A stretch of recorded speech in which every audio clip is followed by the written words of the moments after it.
ਸਾਰੇ ਭੈਣ ਭਰਾਵਾਂ ਨੂੰ ਜੈ ਮਸੀਹ ਦੀ। ਅੱਜ ਦੇ ਵਚਨ ਦਾ ਮਨਨ ਕਰਨ ਤੋਂ ਪਹਿਲਾਂ ਅਸੀਂ ਪ੍ਰਾਰਥਨਾ ਵਿੱਚ ਜਾਵਾਂਗੇ। ਦਿਆਲੂ ਪ੍ਰਭੂ, ਅਸੀਂ ਤੇਰਾ ਧੰਨਵਾਦ ਕਰਦੇ ਹਾਂ। ਤੂੰ ਰੋਜ਼ਮਰਾ ਦੀ ਤਰ੍ਹਾਂ ਸਾਨੂੰ ਆਪਣਾ ਜੀਵਨ ਦੇ ਕੇ ਆਪਣੀ ਮਹਿਮਾ ਦੇ ਲਈ ਇਸਤੇਮਾਲ ਕਰਦਾ ਹੈ ਕਿ ਅਸੀਂ ਤੇਰਾ ਨਾਮ ਉੱਚਾ ਕਰ ਸਕੀਏ। ਇਸ ਸਭ ਦੇ ਲਈ ਅਸੀਂ ਤੇਰਾ ਧੰਨਵਾਦ ਕਰਦੇ ਹਾਂ। ਅੱਜ ਦੇ ਵਚਨ ਨੂੰ ਜਿਹੜਾ ਆਪ ਨੇ ਸਾਡੇ ਜੀਵਨ ਦੇ ਵਿੱਚ ਦਿੱਤਾ ਹੈ, ਉਸ ਦੇ ਰਾਹੀਂ ਆਪ ਦੀ ਸਿੱਖਿਆ ਨੂੰ ਪ੍ਰਾਪਤ ਕਰਦੇ ਹੋਏ ਤੇਰੇ ਰਾਜ ਵਿੱਚ ਵੱਧਦੇ ਜਾਈਏ। ਅਜਿਹਾ ਹੋਣ ਦੇ ਲਈ ਤੇਰਾ ਵਚਨ ਨੂੰ ਪੜ੍ਹਨਾ ਅਤੇ ਤੇਰੇ ਵਚਨ ਦੇ ਅਨੁਸਾਰ ਚੱਲਣਾ ਪਰਮੇਸ਼ਰ ਦਾ ਤੇਰੇ ਰਾਜ ਦੇ ਵਿੱਚ ਵਧਣਾ ਹੈ। ਅਜਿਹਾ ਹੋਣ ਦੇ ਲਈ ਸਾਡੀ ਮਦਦ ਕਰ। ਇੱਕ ਇੱਕ ਪਲ ਦੇ ਲਈ ਅੱਜ ਦੇ ਵਚਨ ਬੋਲਣ ਵਾਲੇ ਅਤੇ ਸੁਣਨ ਵਾਲੇ ਦੋਨਾਂ ਨੂੰ ਆਪ ਦੇ ਹੱਥੋਂ ਵਿੱਚ ਸੌਂਪਦੇ ਹੋਏ ਬੇਨਤੀ ਮੁਕਤੀ ਦਾ ਤੇ ਪ੍ਰਭੂ ਯਿਸੂ ਮਸੀਹ ਦੇ ਪਵਿੱਤਰ ਤੇ ਸਮਰਥੀ ਨਾਮ।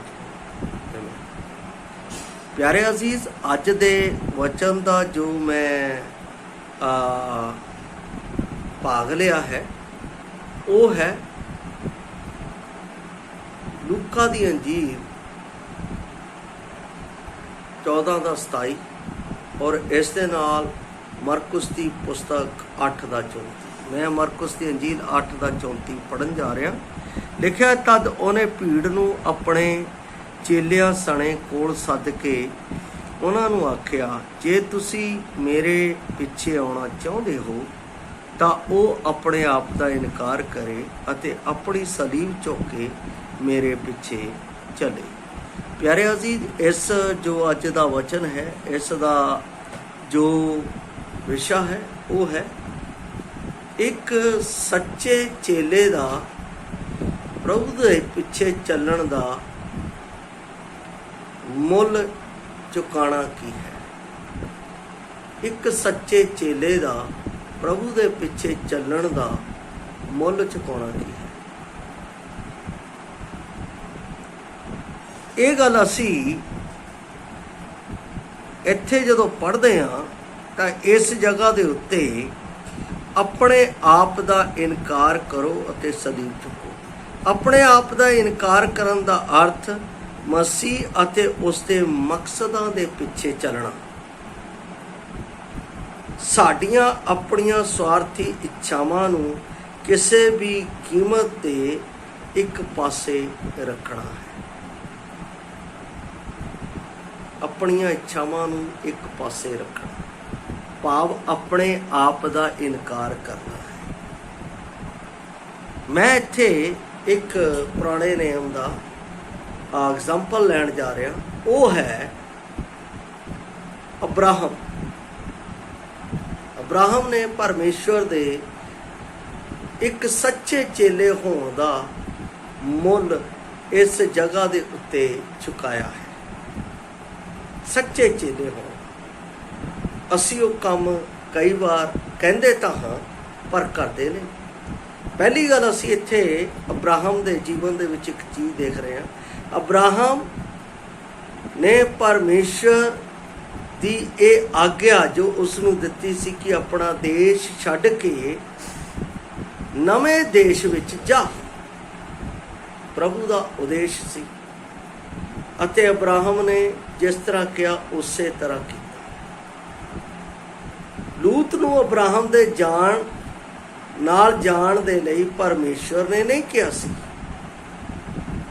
ਫਿਰ ਵੀ ਮਨੁੱਖਤਾ ਤਸੱਲੀ ਦੇ ਕਾਰਨ ਅਬਰਾਹਮ ਲੂਤ ਨੂੰ ਨਾਲ ਲੈ ਜਾਣ ਦੇ ਲਈ ਤਿਆਰ ਹੁੰਦਾ ਹੈ। ਲੂਤ ਅਬਰਾਹਮ ਦਾ ਭਤੀਜਾ ਸੀ ਅਤੇ ਉਸਨੇ ਅਬਰਾਹਮ ਨੂੰ ਬੇਨਤੀ ਕੀਤੀ ਹੋਵੇਗੀ ਕਿ ਚਾਚਾ, ਕਿਰਪਾ ਕਰਕੇ ਮੈਨੂੰ ਵੀ ਨਾਲ ਲੈ ਜਾ। ਸ਼ੁਰੂਆਤ ਵਿੱਚ ਅਬਰਾਹਮ ਨੇ ਲੂਤ ਦੀ ਬੇਨਤੀ ਨੂੰ ਸਵੀਕਾਰ ਨਹੀਂ ਕੀਤਾ ਹੋਵੇਗਾ, ਪਰ ਬਾਅਦ ਵਿੱਚ ਉਸ ਦੇ ਅਥਰੂ ਵੇਖ ਕੇ ਹਾਂ ਕਹਿ ਦਿੱਤਾ ਹੋਵੇਗਾ। ਮਨੁੱਖਤਾ ਪਿਆਰ ਦੇ ਹੇਠ ਹੋ ਕੇ ਅਸੀਂ ਕਈ ਵਾਰ ਪਰਮੇਸ਼ਰ ਦੇ ਦਿਲ ਦੇ ਵਧੀਆ ਵਿਚਾਰਾਂ ਨੂੰ ਖੋ ਦਿੰਦੇ ਹਾਂ। ਕਈ ਵਿਸ਼ਵਾਸੀ ਹਾਨੀ ਉਠਾਉਂਦੇ ਹਨ ਅਤੇ ਪਰਮੇਸ਼ਰ ਦੀ ਇੱਛਾ ਦੀ ਉਲੰਘਣਾ ਕਰਕੇ ਅਨਆਗਿਆਕਾਰੀਤਾ ਨੂੰ ਕਰਦੇ ਹਨ ਅਤੇ ਅਨਆਗਿਆਕਾਰੀਤਾ ਦੀ ਸੰਤਾਨ ਦੇ ਚੇਲੇ ਬਣ ਜਾਂਦੇ ਹਨ। पर मैं आपनू इत्थे दसना चाहुंदा हाँ, प्रभु ने कहा जिहड़ा कोई मेरे पिछे आना चाहे वो अपने आप का इनकार करे अते अपनी सलीब चुक के मेरे पिछे चले। सलीब एक बहुत वड्डा परमेश्वर दे वचन का साडे कोल ये एक खंड है जिसनों असी समझना है। सलीब सलीब परमेश्वर का एक अजिहा चुक्या होया शास्त्र है जिहड़ा पापी दे लई चुक्या गया। पर इत्थे कहा गया कि जिहड़ा कोई मेरे पिछे आना चाहे अपने आप का इनकार करे तो अपनी सलीब चुक के पिछे चले। सलीब जिहड़ा शब्द है ये मसीह लोकां लई जाणिया पछाणिया होया शब्द है। असी पढ़िया 19:38 दे विच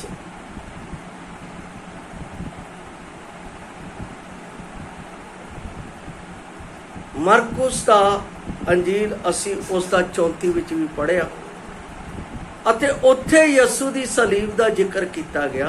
असी सारे जानते हाँ कि यसू ने उस सलीब नूं क्यों चुक्या। सलीब चुकण का कारण की सी?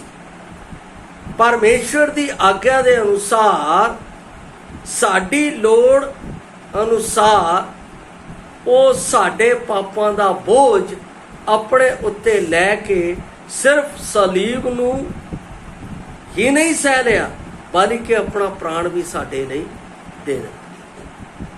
सलीब चुकना यसू मसीह दे जीवन दे विच सी, मेरे पापां दे। इसलिए असी प्रभु दे इस सलीब दे बलिदान उत्ते जदों विश्वास करते हाँ तो असी ये विश्वास नहीं किया कि यसू मसीह सलीब उत्ते मारिया गया। असी ये विश्वास करते हाँ कि प्रभु यसू मसीह मेरे लिए सलीब ते मर गया।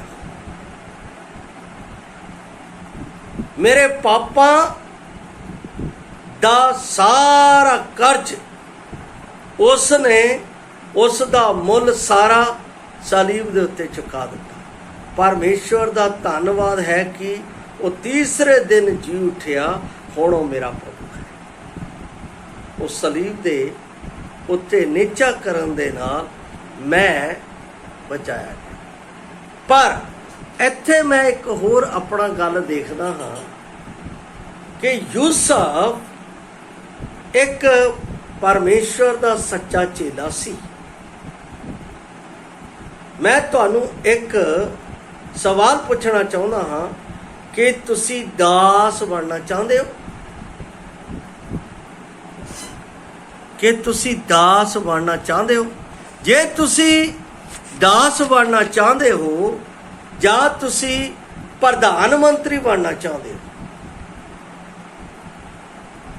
कई लोग दास नूं ही लोचते रहंदे आ, वो प्रधानमंत्री की पदवी नूं लोचते नहीं। ਜਿਹੜੇ चेले बन जाते हैं प्रभु के पिछे चलण दे लई, वो परमेश्वर दे कोलों एक हाईएस्ट मतलब कि एक बड़ा औहदा प्राप्त करते हैं, जिमें यूसुफ ने प्राप्त किया, जिमें अब्राहम ने प्राप्त किया। अब्राहम विश्वासियों का पिता सदाया, यूसुफ मिस्र का प्रधानमंत्री बने। पर उन्होंने एक मुल चुकाया, एक कर्ज चुकाया परमेश्वर के पिछे चलने का। परमेश्वर ने कहा वो उस तरह वो पिछे तुर पे। उन्होंने ये नहीं देखा कि ये साडा की नुकसान है, ये की होवेगा कि नहीं। बहुते लोग प्रभु के पिछे चलते हैं, वो इस चीज़ को देख के चलते हैं सानू मिलेगा की। पिछले दिनों दे विच मैं किसी नूं कहा कि अपना जो सताव हो रहा उहदे लई प्रार्थना दे लई असी एक जगह दे उत्ते मीटिंग करके मिलना चाहते हैं। तद कुछ परमेश्वर के सेवकां ने इस तरह की गल कही, सानू मिलेगा कि? अब्राहम ने यह सोचा नहीं सी मैनू मिलेगा कि, यूसुफ ने सोचा नहीं सी मैनू मिलेगा कि, पर वो परमेश्वर का पै रख के, सब तो वड्डी गल मुल चुकाण दे विच परमेश्वर का पै, संसार का नहीं, अपने लोगों का नहीं, रिश्तेदारों का नहीं, सके संबंधियों का नहीं, अपने ओहदे का नहीं। जिस तरह मती एक अच्छे ओहदे ते बैठा होया सी, पर जदों प्रभु के पिछे चलिया उन्हें सब कुछ छड़ दिता, क्योंकि प्रभु ने बुलाया। जदों प्रभु सानू बुलांदा है, प्रभु सानू सेंड करता है, तो सानू परमेश्वर का भै मन के उस रास्ते दे विच उस दी सानू की करनी है? सेवा। वो सलीब परमेश्वर दे कारज दी है। वो किहड़े कारज दी है? जाओ जाके सर्वत्र सृष्टि दे विच मेरी खुशखबरी का प्रचार करो। चेले होने का सब तो बड़ा मुल है अपने आप का इनकार करना। दूसरा, अपने हर एक भावना, अपनी हर एक उच्चेपन नूं परमेश्वर की सलीब के थले दे देना। नंबर 3, हमेशा परमेश्वर की आज्ञा का पालन करना। नंबर 4, परमेश्वर दे कहे हुए उद्देश के अनुसार अपने जीवन नूं बतीत करना।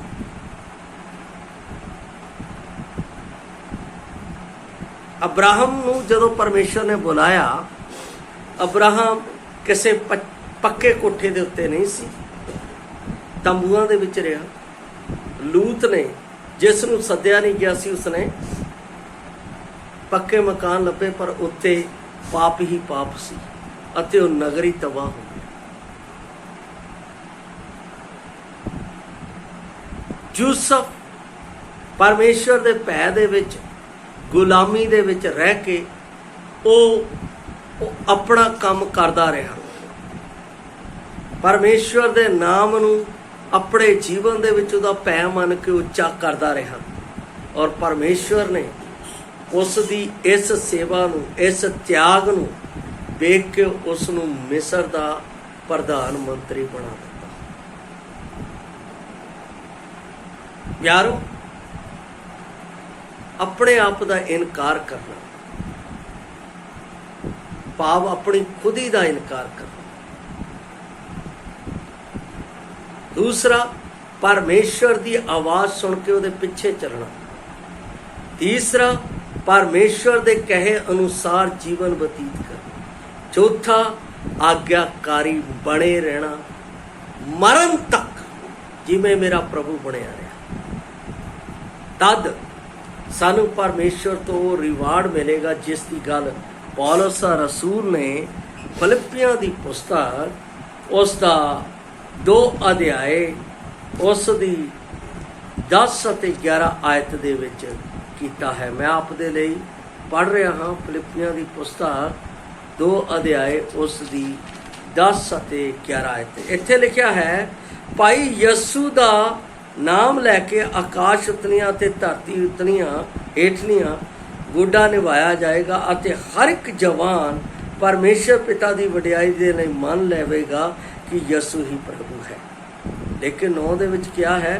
उसनूं ओ नाम दिता गया जिहड़ा सब नामां तो श्रेष्ठ है। पहली गल, परमेश्वर ने उसनूं श्रेष्ठ नाम दिता। दूसरी गल, हर एक गोडा निभाया जाएगा। तीसरी गल, जो परमेश्वर के वचन च लिखा है, हर एक जवान मान लेगी कि यसू ही प्रभु है। 3 गल्लां ये जदों असी प्रभु दे आवाज़ नूं सुनते हैं, उहदे पिछे चलते हैं, अपने आप का इनकार करते हैं अते परमेश्वर की आज्ञा के अनुसार मरण तक वफादार रहने हाँ, तो परमेश्वर ये 3 चीज़ां मैनूं ਦਿੰਦਾ ਹੈ। ਪਹਿਲੀ ਗੱਲ, ਇੱਕ ਉੱਤਮ ਨਾਮ।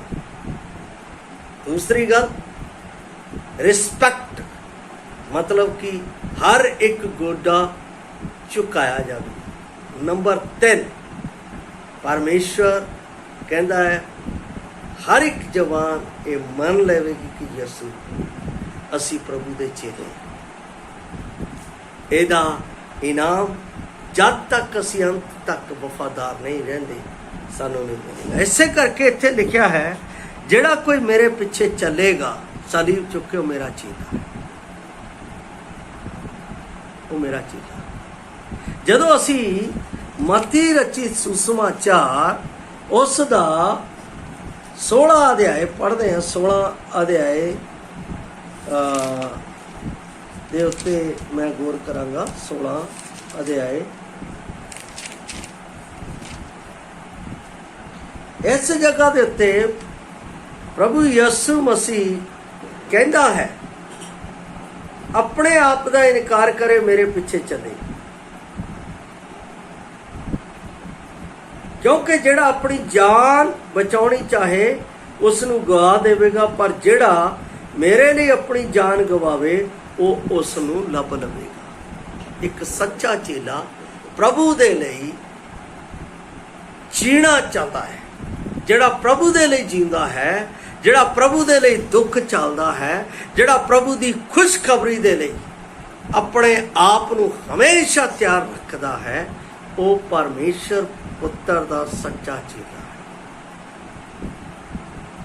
वो परमेश्वर दा सच्चा चेला है। इसलिए इत्थे साफ रीति नाल लिखिया है। और एक होर वचन है इस दे नाल जो मैं आपने नाल पढ़ना चाहता हाँ। 24 अध्याय मती दी अंजीर 24 अध्याय उस दे विच प्रभु यसु मसीह इस तरह कहते हैं,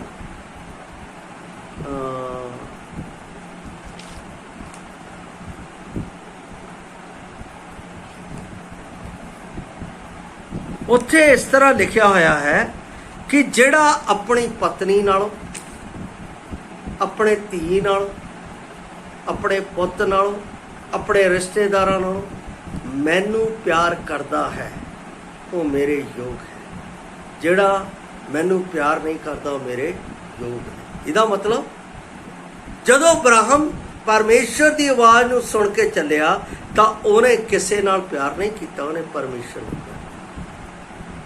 जिहड़ा परमेश्वर दे नाल प्यार करके उहदे पिछे चलदा है वो परमेश्वर दा मुल चुकाण वाला सच्चा चेला है।